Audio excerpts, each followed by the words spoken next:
दोस्तों नमस्कार। दोस्तों, इस देश को राजनीति ही हाँकती है और राजनीति जब अपनी बिसात बिछानी शुरू कर दे तो फिर कोई भी आंदोलन हो, कोई भी मुद्दा हो, क्या वाकई वो चरमरा कर रह जाता है? क्योंकि बंद के दौरान जिस तरीके की मोटी लकीर बीजेपी शासित राज्यों में और बीजेपी के विरोध करने वाले दूसरे दलों के शासित राज्यों में नजर आई, उसने एक संकेत साफ तौर पर दे दिए। जिसकी भी सत्ता जिस भी राज्य में है, अगर वह चाहे कि बंद होना है तो बंद होगा, अगर वो चाहे बंद नहीं होना है तो बंद नहीं होगा या फिर आंशिक तौर पर होगा। इसका मतलब क्या है? इसका मतलब है इस देश के भीतर में जनता से जुड़े मुद्दे भी राजनीतिक दल तय करते हैं। इसका मतलब है कि इस देश के भीतर में किस दल को कितना उभार मिलना है, किस समुदायिक विशेष के मुद्दों को किस रूप में उठाना है। और इतना ही नहीं, जो आपकी आंखों से टेलीविजन स्क्रीन पर नजर आएगा वह भी जो सत्ता चाहेगी वही नजर आएगा। सुबह से शाम बीत गई, बार बार मीडिया चैनल्स के जरिए आप लगातार देख रहे होंगे, बंद असफल हो गया। बंद को जिस रूप में सोचा गया था, जितना बड़ा दिखाया गया था, दरअसल यह बंद उतना बड़ा हुआ नहीं। रेलगाड़ियां रुक गई, बसें नहीं चली, दुकान बंद रही, बाजार ठप रहे, ट्रकों ने चलना बंद कर दिया, लेकिन बंद सफल नहीं हुआ। यह संकेत है कि किस तरीके से किसी भी देश और राज्य को देखने का नजरिया अगर राजनीतिक सत्ता के चश्मे को पहनकर आपने देखना बंद कर दिया तो फिर मुश्किल हो जाती है। और आज का बंद कमोवेश उसी दिशा में गया है। लेकिन इस बंद के बाद क्या?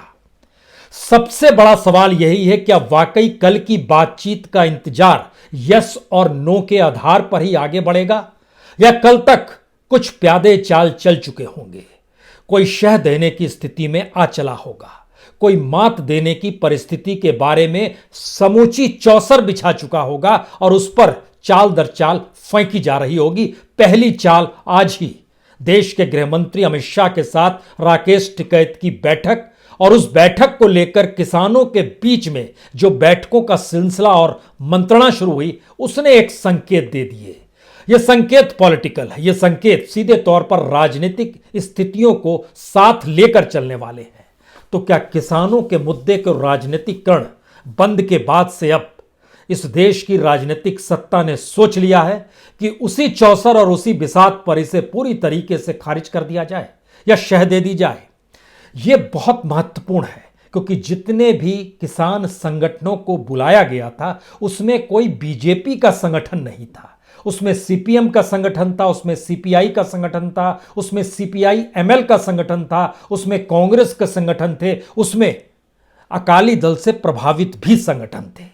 आप कहेंगे उसमें बीजेपी के संगठन क्यों नहीं थे? किसान संघ जो आरएसएस का संगठन है, उसने सीधे तौर पर बंद का विरोध किया था, लेकिन मुद्दों के साथ होने के बावजूद भी बातचीत की टेबल पर भारतीय किसान संघ यानी संघ के संगठन को तो नहीं आमंत्रित किया गया। और इस पूरे बातचीत के दौर में पंजाब के किसानों और उनके संगठनों का वर्चस्व रहा। तो कल की बैठक में क्या होगा, उससे पहले आज की बैठक में क्या हुआ, यह भी एक सवाल है।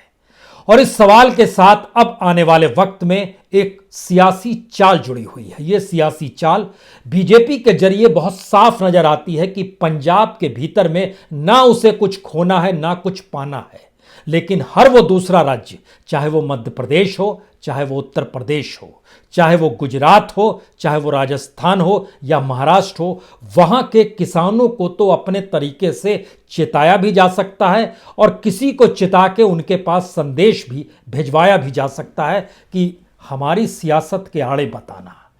यानी तीन सवाल आज बहुत साफ हो गए। एक, यस और नो का जवाब सरकार के पास नो ही है, वह किसी भी हालत में कृषि बिल को वापस नहीं लेगी। दूसरा बड़ा सवाल, संशोधनों को लेकर क्या पंजाब के किसान मान जाएंगे? जवाब है नो, वह भी नहीं मानेंगे। और इन दोनों नो के बीच में एक यस का सवाल है, बाकी ऑर्गेनाइजेशंस जो किसान संगठन संभाले हुए हैं उनकी स्थिति क्या होगी, खासतौर से जब भारतीय किसान यूनियन के नेता राकेश टिकैत को बातचीत के लिए देश के गृहमंत्री अमित शाह की इस बातचीत के भीतर में एंट्री के साथ निमंत्रण दिया गया, तो इसका मतलब क्या है? क्या वाकई उत्तर प्रदेश के भीतर में कोई किसान संगठन सरकार की ताकत के बिना दो कदम चल सकता है?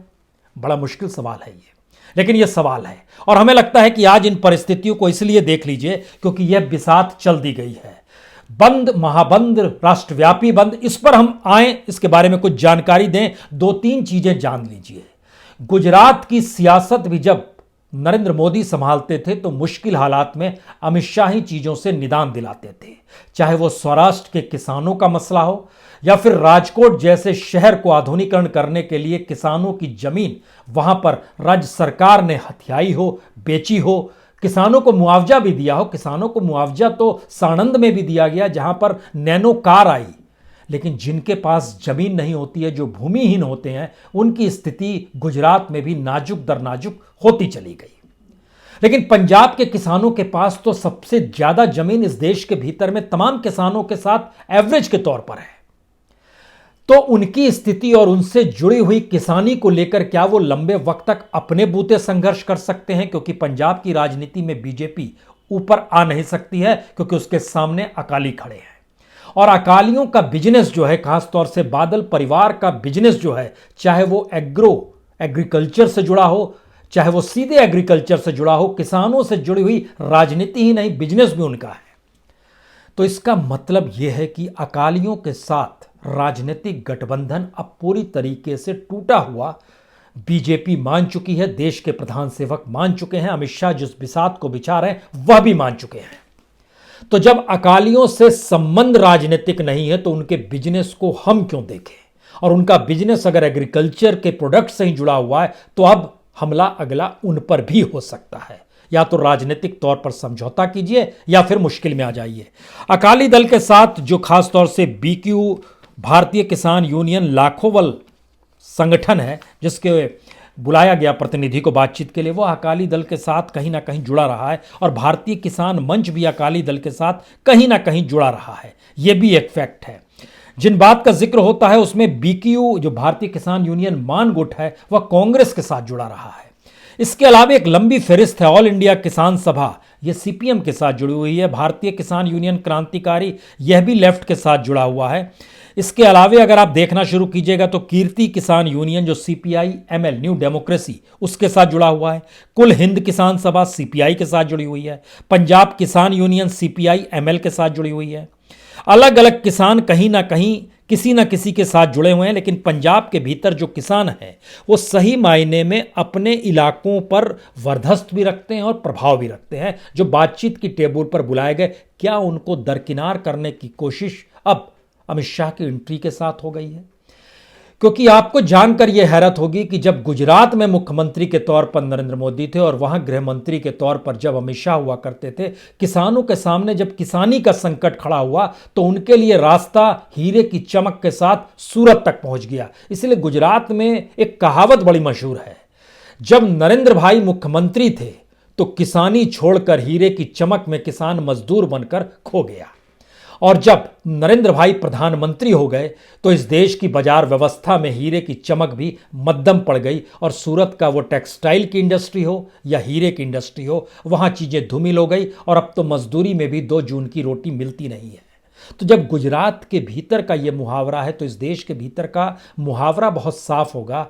वह किसान जो उत्तर प्रदेश से आते हैं जहां पर बीजेपी की सत्ता है, वह किसान जो मध्य प्रदेश से आते हैं, मध्य प्रदेश के भी 2-3 ऑर्गेनाइजेशंस को बुलाया गया है। उसमें खास तौर से जो एक ऑर्गेनाइजेशन का जिक्र हमको भारतीय किसान मजदूर संघ, कक्का जी, ये जिस समय वहाँ पर आंदोलन चल रहा था उस समय इसको ये संभाले हुए थे। ये पहले आरएसएस के संगठन किसान संघ से ही जुड़े हुए थे, लेकिन बाद में छोड़कर इन्होंने किसानों की लड़ाई शुरू की और इन्हें भी बातचीत के टेबल पर लाया गया।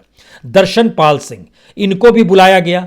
यह भी भारतीय किसान यूनियन क्रांतिकारी से और उग्रहण से जुड़े हुए हैं। ये सारे सवाल इसलिए बड़े महत्वपूर्ण हैं क्योंकि कहीं ना कहीं पॉलिटिकल पार्टियों के साथ कोई एफिलिएशन किसान संगठनों का भी रहा है। और अगर पंजाब के किसानों के भीतर देखिएगा तब यह सवाल आपको नहीं मिलेगा कि उनका वाकई कोई संबंध और संपर्क किसी पॉलिटिकल पार्टी से रहा है। जैसे किसान संघर्ष समिति अमृतसर, तरण तारण, जालंधर, फिरोजपुर में ये सक्रिय है, ये किसी के साथ जुड़ी हुई नहीं है। जय किसान आंदोलन, यह भी किसी के साथ नहीं जुड़ा हुआ है। किसान मजदूर संघर्ष समिति, यह भी किसी पॉलिटिकल पार्टी के साथ नहीं जुड़ी हुई है। आज़ाद किसान संघर्ष समिति जो पंजाब की है, यह भी किसी के साथ नहीं जुड़ी हुई है। ऐसे बहुत सारे संगठन वहां पर भी हैं जो नहीं जुड़े हुए हैं। लेकिन सवाल यह है कि जब एंट्री इस बातचीत से पहले ही, यानी कल बातचीत होनी है, उससे पहले जब देश के गृह मंत्री की एंट्री हो जाती है, तो गृह मंत्री के मातहत कौन कौन से विभाग आते हैं, उसमें एग्रीकल्चर विभाग तो नहीं आता है। इसके बाद दो मतलब और निकलते हैं कि कृषि मंत्री नरेंद्र तोमर और पीयूष गोयल जिस तरीके से बातचीत कर रहे थे, उनसे यह मामला नहीं सुलझ पाएगा। यह संकेत सरकार के पास खुले तौर पर आ गए। और इस बंद के वक्त में जो सरकार के तमाम मंत्री निकल कर आए, तमाम सांसद निकल कर आए, जो टेलीविजन पर इंटरव्यू दे रहे थे, बातचीत कर रहे थे, तो सभी एक ही सुर में एक ही बात कह रहे थे, वापस तो बिल नहीं होगा, यह किसानों के हित का है। इसके पीछे सोच क्या थी? इसके पीछे एक डाटा है जो इलेक्शन कमीशन और सीएसडीएस का डाटा है, हमको लगता है यह बताना चाहिए आपको। जो 2014 का इलेक्शन था और 2019 का इलेक्शन था, महाराष्ट्र में 54% 2014 में भी वोट दिए गए, 2019 में भी किसानों ने वोट दिए। ये सिर्फ किसान का वोट बैंक हम आपको बतलाते हैं। जो शिफ्ट हुआ बीजेपी के पक्ष में या एनडीए के पक्ष में कितना था, महाराष्ट्र में कोई चेंज नहीं आया। 54% 2014 में भी, 54% 2019 में भी। हरियाणा में लेकिन ये बढ़ गया, विपक्ष में चला गया, 31% से 59% बढ़ गया ये एनडीए के पक्ष में। विपक्ष 59% अगर पहुंच गया तो विपक्ष के हिस्से में सिर्फ 41% आए। हरियाणा में यह उछाल था किसानों का एनडीए के पक्ष में होना, यानी नरेंद्र मोदी के पक्ष में होना। लेकिन पंजाब में किसानों ने झटका दिया। 52% जो वोटिंग थी 2014 में, वह घटकर 32% किसानों ने नरेंद्र मोदी को वोट दिए। छत्तीसगढ़ में भी, वहां पर भी सरकार गंवाई गई। वहां पर 52% किसानों ने 2014 में वोट दिए थे, तो 46% किसानों ने 2019 में वोट दिए। बाकी सब जगहों पर बढ़ा है। बिहार में 37 से 50 हो गया, उत्तर प्रदेश में 42 से 54% हो गया, गुजरात में 55% से 63% हो गया, राजस्थान में 54% से 60% हो गया, मध्य प्रदेश में 55% से 59% हो गया। इसका मतलब है किसान सरकार के साथ है कि ये सरकार मान रही है, और सरकार कह रही है कि जब जब चुनाव के टेबल पर आइएगा तब तब जीत हमारी ही होगी, बाकी राज्यों में हमें साथ देना। अब सवाल यह था कि इस किसान आंदोलन को कैसे तोड़ा जाए। तो क्या अमित शाह की एंट्री इसीलिए हुई है? राकेश टिकैत जिस पश्चिमी उत्तर प्रदेश से आते हैं, वह चूक भी नहीं कर पाएंगे अगर सरकार ने सोच लिया कि उनको वहां पर रहने देना है या नहीं रहने देना है। क्या यह स्थिति आने वाली है? हो सकता है, इससे कतई इनकार नहीं है। इसीलिए यह पूरी बातचीत की टेबल बिछाई भी गई है और इसके जरिए काम भी किया जा रहा है। यहां पर सबसे बड़ा सवाल यह है कि जब इस देश की राजनीतिक सत्ता जो मोदी सरकार है, उसने गुजरात में अपने तौर पर क्या किया, इस देश के बीच में एग्रीकल्चर को लेकर कॉरपोरेट की एंट्री कैसे कराई, और बैंकों ने भी कैसे कॉरपोरेट को फायदा दिया है, यह भी समझने की जरूरत है। बैंकों ने किसानों को उतना कर्ज नहीं दिया जितना कर्ज कॉरपोरेट को किसानी करने के लिए दिया या किसान के प्रोडक्ट के साथ जुड़ने के लिए दिया। आप कहेंगे ये कैसे है? हम आपको कुछ रैंडमली कुछ बैंक के बारे में बताते हैं। जैसे इलाहाबाद बैंक, उसने वेजिटेबल ऑयल और वनस्पति से जुड़े हुए इंडस्ट्रियलिस्टों को 8,355 करोड़ रुपए कर्ज दिए। यह 5 साल का डाटा हम बतला रहे हैं। यह 5 साल 2013 से शुरू होते हैं, 2013, 2014, 2015, 2016, 2017। इन 5 साल का डाटा वहां का जो आया आरबीआई के जरिए, उसमें है कि वेजिटेबल ऑयल और वनस्पति को लेकर 8,500 करोड़ रुपए का कॉरपोरेट को लोन दिया गया। फर्टिलाइजर की इंडस्ट्री जो चला रहे थे उनको 64 करोड़ 31 लाख का उनको भी कर्ज दिया गया, बैंक ने दिया, किसानों को नहीं दिया। आंध्रा बैंक ने वेजिटेबल ऑयल और वनस्पति को लेकर 1,879 करोड़ रुपए दिए।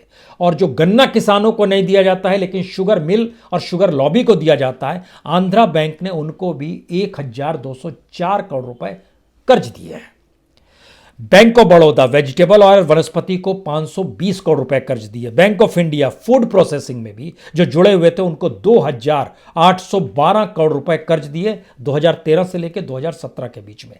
कॉर्पोरेट्स को कर्ज दिए, वह किसानी से जुड़े और किसान जो प्रोडक्ट बनाता है उसको बाजार में बेचे और उसको एक्सप्लॉइट करें, मुनाफा कमाएं और फिर बैंक का कर्ज लौटा दें। लेकिन इनमें से ही बहुत लोगों ने बैंक का कर्जा नहीं लौटाया है, इसका भी एक अलग डाटा है।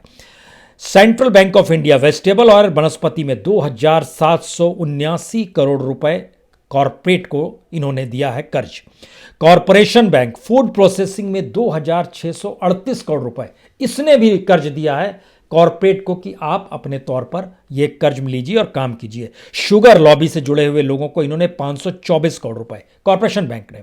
इंडियन ओवरसीज बैंक ने फूड प्रोसेसिंग में 2292 करोड़ रुपए लोन दिया। किसानों को लोन नहीं दिया, जो कॉरपोरेट किसानी से जुड़ रहा है उसको लोन दिया।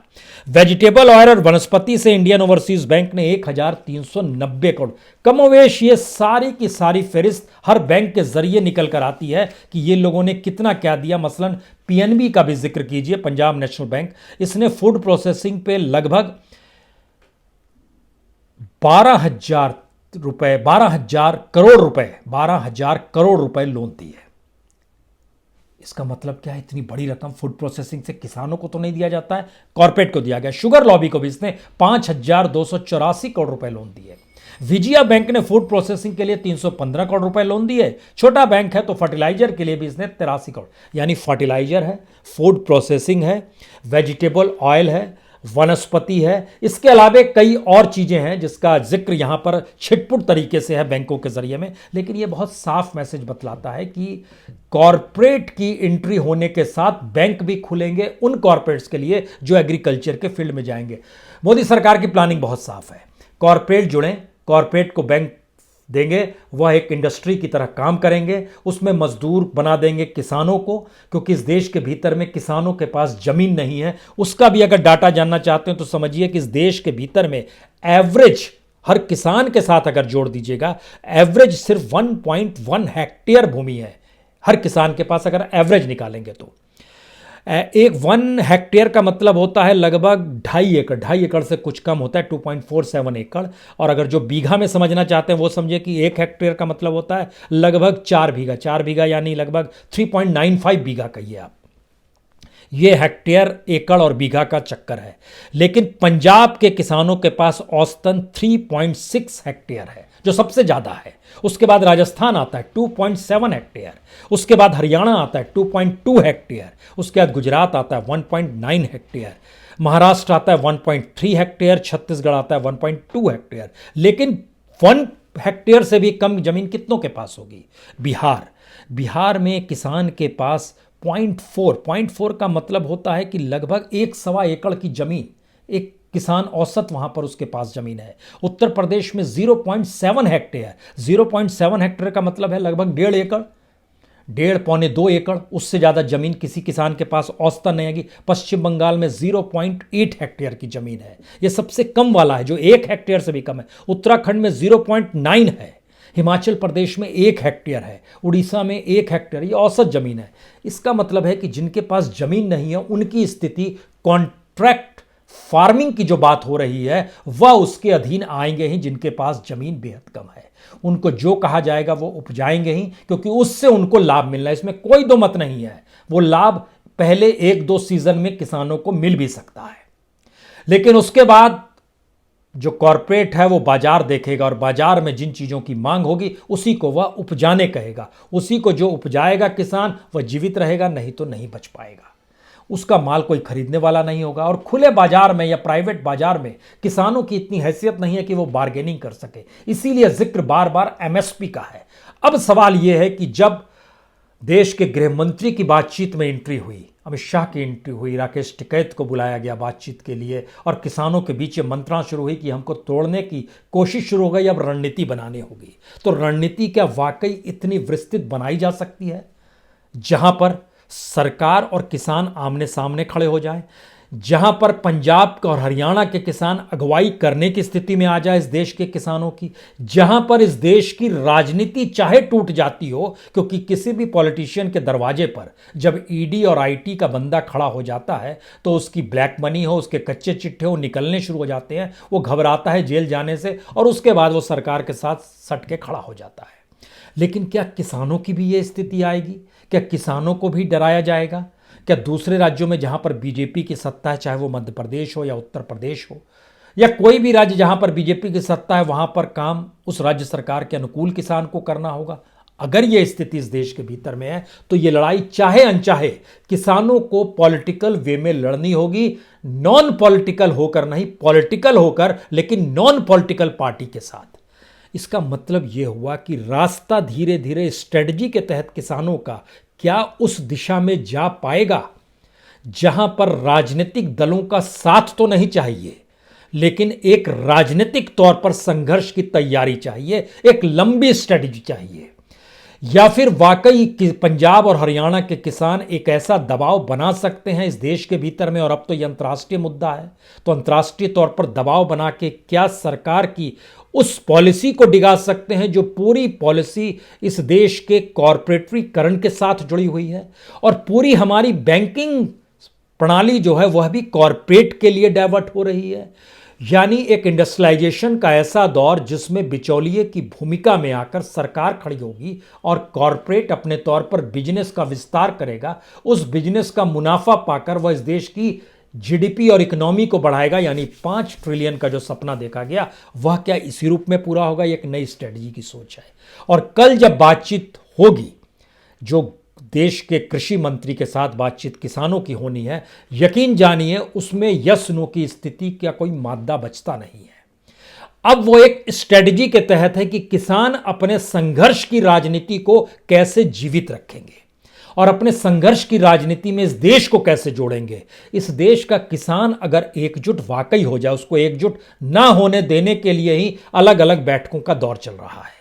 किसान अगर एकजुट हो जाए और सोच ले कि अनाज सरकार को नहीं देंगे, कॉरपोरेट को नहीं देंगे, जनता को हम सीधे सीधे अपने माथा, तब हम व्यापारी भी बन के उनके पास जाएंगे और निकल जाएंगे ठेले पर और निकल जाएंगे बैलगाड़ी पर। इस तरीके से चीज़ों की परिस्थिति आ जाए तो ये देश की इकोनॉमी के सामने एक पैरेलल इकोनॉमी का एक नया स्ट्रक्चर है, जो एक आंदोलन की स्थिति भी है, एक पॉलिटिकल सिचुएशन भी है। लेकिन सवाल यही है कि सारी पावर उस सत्ता के पास होती है जो अपने सिस्टम को अपने अनुकूल कर लेती है और सिस्टम फिर उसी के लिए काम करता है। क्या ये लड़ाई के लिए तैयार है? क्योंकि पंजाब बीजेपी की राजनीति में भी फिट नहीं बैठता है, तो पंजाब के किसान भी नहीं बैठेंगे। हरियाणा के किसानों के ऊपर भी क्या दमन कर दिया जाएगा? यह भी स्थिति आ सकती है। क्या हो सकता है, इससे कतई इनकार नहीं किया जा सकता है। जहां जहां जिसकी सत्ता है वहां वहां वो अपने तरीके से चीजों को करेगी, ढोएगी और करेगी। हम जब आपसे इस बात का जिक्र कर रहे हैं, आखिर में बता दें कि गुजरात के भीतर में जिस वक्त सौराष्ट्र में किसानी खत्म होने लगी और वहां की जमीन बिल्डरों ने ली, इंडस्ट्रिस्टों ने ली, वहां से तकरीबन 17 लाख किसानों का पलायन सूरत जैसे शहर में हुआ। टेक्सटाइल की इंडस्ट्री से जुड़े, डायमंड की इंडस्ट्री से जुड़े, कुछ बिखरे तो कंस्ट्रक्शन के इलाके में जुड़े। और जो गुजरात का डाटा बतलाता है वो बहुत साफ कहता है कि डायमंड की इंडस्ट्री से 80% गुजराती जो थे, उसमें 40% गुजराती भावनगर और अमरेली के थे, जो कि सौराष्ट्र में आता है।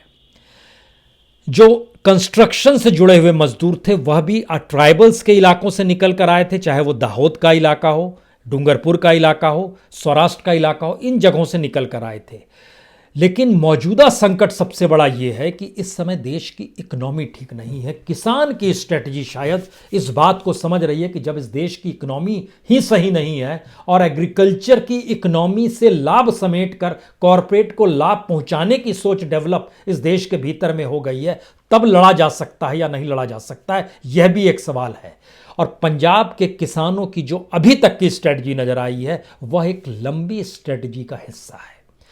बंद और बंद के बाद बातचीत का विफल होना यह स्ट्रेटजी के हिस्से का एक छोटा सा पड़ाव होता है। इसके बाद की जो स्ट्रेटजी होगी वो महत्वपूर्ण होगी, जहां पे आप बातचीत भी नहीं कर रहे हैं, आप इन 3 कानूनों को स्थगित भी नहीं कर रहे हैं। यहीं पर एक आखिरी सवाल, क्या सरकार झुकते झुकते इतनी झुक सकती है कि वह अपने कानून को कहे हम स्थगित करते हैं, बातचीत का सिलसिला चलता रहेगा और जब अनुकूल परिस्थितियां होंगी तब देखेंगे कानून को रिवाइव किया जाए या इसको स्थगित रहने दिया जाए? एक स्थिति यह हो सकती है क्या? किसानों के लिए शायद यह भी हितकारी नहीं है, क्योंकि जिस स्थिति में इस देश की इकोनॉमी चली गई है उसमें एमएसपी का सवाल एकमात्र यही है जो किसानों को धन धान्य उगाने के बाद उनके घरों में उजियारा ला सकता है, अन्यथा अंधेरा है। तो इंतजार करते हैं कल की बैठक का, क्योंकि बिसात बीत चुकी है, शहमात का खेल कल नजर आना शुरू हो जाएगा। बहुत बहुत शुक्रिया, बहुत बहुत शुक्रिया।